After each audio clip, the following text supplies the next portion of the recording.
tead seda tunnet, mis tabab, kui Google esimest korda reisid? Sa ilmselt vaatad sellest kohast eelnevad pilte, videosid ja võib-olla liigud isegi Google Mapsi Street View's ringi.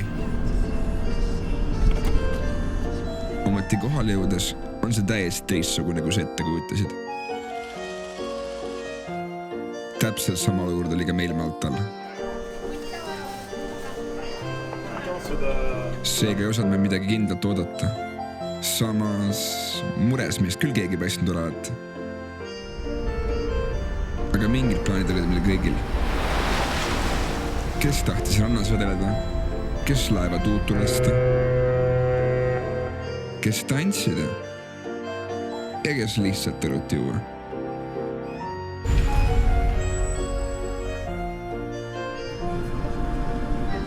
Üks oli aga selge.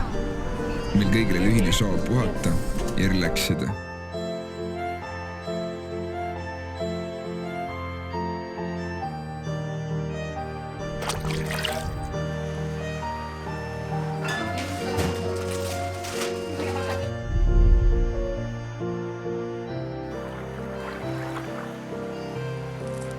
Esimene positiivne üllatus oli maja, mille Airbnb'st leidsime. Pildid olid küll okeid, aga reaalsus, see oli hoopis midagi muud. Suur elutuba, 3 korrust ja bassein. Aga kõige vingem selle maja juures oli rõdu ja vaated, mis sealt avanesid.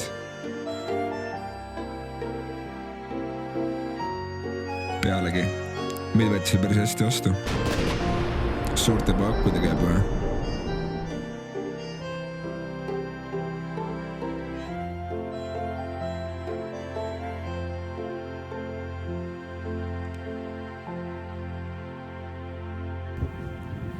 Trepikoda.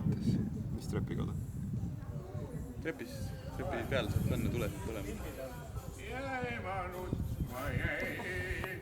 Tulge siia, siiski taha keskele. Davai. Oi.